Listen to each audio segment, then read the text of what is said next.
How's it going, everybody? Welcome back to Phoenix Kitchen.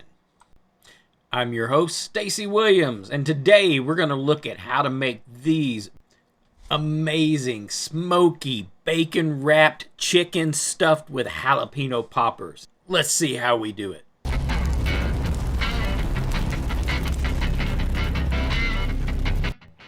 Alright, the first thing that we're going to do is open up some cream cheese, put it in a bowl, and mix in a few ingredients. Those ingredients are going to include shredded cheddar cheese and, of course, seasoning. I'm going to be using Meat Church Holy Cow, which is mainly salt, pepper, garlic. You could use your own seasoning.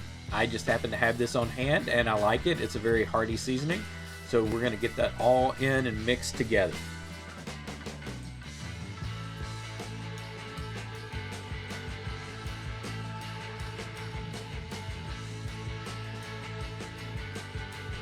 Alright, so we've got our stuffing mixture for the jalapenos made and set to the side. We're going to go ahead and get these jalapenos cut up.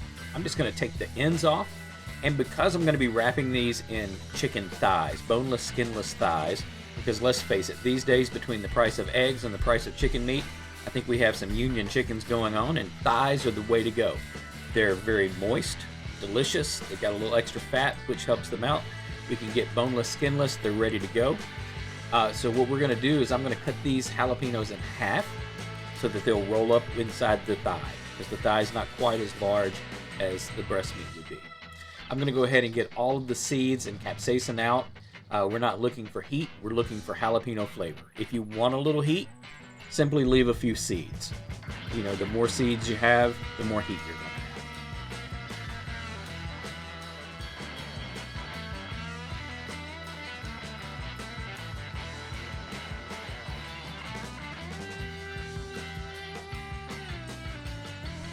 Okay, I've retrieved my cream cheese mixture. We're just going to go ahead and break some of that off and put it right inside the jalapeno.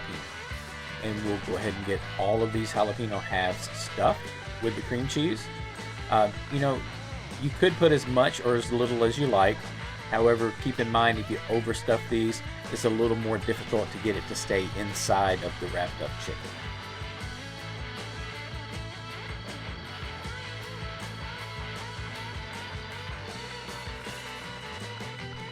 Okay, like I said, we're going to be using boneless, skinless thighs. The ones that I buy at my supermarket come in a little 6-pack. That's the reason I get 3 jalapenos, cut them in half, got 6 pieces to go with my 6 thighs. I'm going to get these laying out on the cutting board, and we're going to go ahead and flatten these out. I don't actually have a meat hammer, so I'm going to cover them with a little saran wrap and use my rolling pin to roll them down, make them a little thinner, because obviously, as you can see looking at these, they're very uneven as they come off the bone.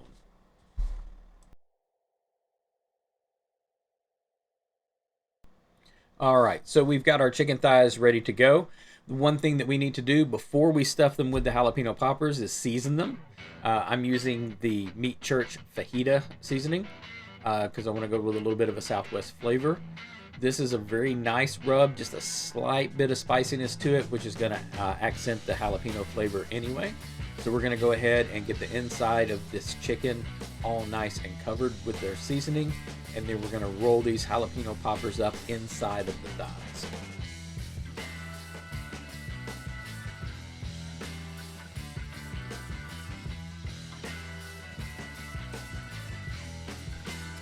Alright, now you'll notice we did not season both sides of the chicken, and that's because the outside we're going to do something very special. We're going to flavor it with the best seasoning God ever made, and that is bacon.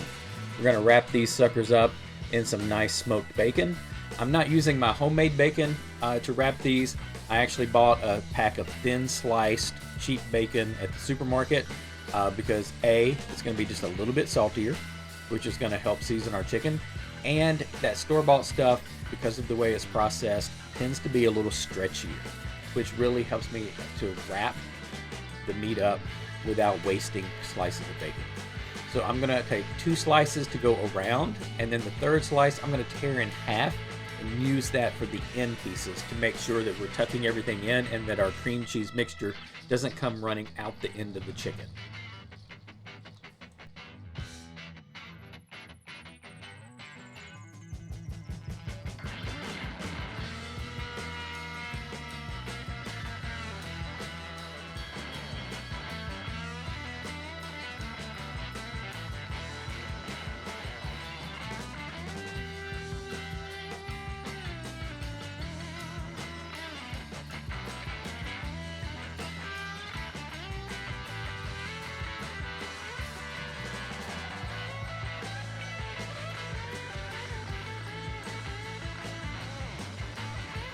All right, we've got everything all wrapped up. We're going to go ahead and hit this with a little of Meat Church the Gospel, which is an all-purpose rub. The reason I like this one is it does not lead with salt. That is not the main ingredient. It is salt, pepper, garlic, and paprika, but it leads with paprika. And whenever we're smoking something, we tend to get a darker color on it, looking sometimes almost burnt because of the smoke. This is going to add a really nice deep red color to give us a better visual on our finished product. And you know, we eat with our eyes. It's not just the smell, it's not just the taste. As soon as we see the food, we know it's going to be delicious just because of how it looks. And anything that we're cooking outside on the grill particularly, or smoker, it really should have that nice deep red color, indicating that it's got some wonderful fire flavor going on.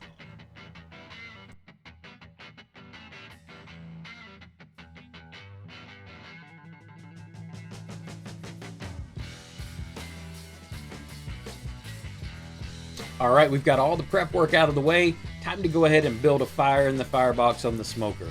We're going to be cooking today with a blend of oak and pecan. We'll get the fire going, let it burn for about 30 to 45 minutes where we're down to some coals. We'll throw on one fresh log to add a little bit of smoke, get that temp up to 250 degrees. And at 250, these are going to cook right around 2 to 2.5 hours. We're going to be checking them for an internal temperature of 165 because that's where our chicken will be done. We're not really concerned about the bacon or the jalapenos, but we need that chicken to temp out at 165.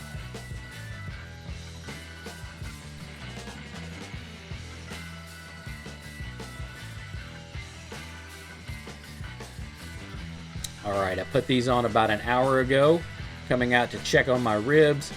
Decided to go ahead and give these a little misting.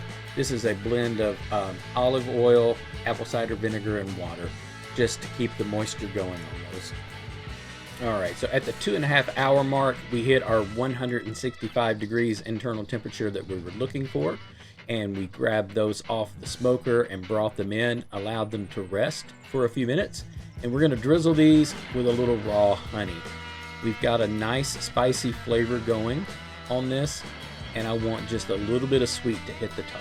So we're going to give it a nice little honey drizzle. The heat that these things are still holding will help that honey to kind of crystallize on there as it continues to rest. And once we've finished letting these rest and all the juices to solidify and redistribute into the meat, we'll go ahead and get these things sliced up, and most likely serve them with something delicious like macaroni and cheese, maybe a little asparagus, couscous, who knows, but it's going to make a nice dinner for us. Let's get these things cut open and see what they look like inside. So we give it a nice little cut, and as we go through, we can see a nice smoke ring there. Now keep in mind this is not breast meat, so it's not going to be quite as white. This is thigh meat. And the smoke ring will provide that pinkness. It is done because it did hit the 165. So as we look, you can see we're juicy.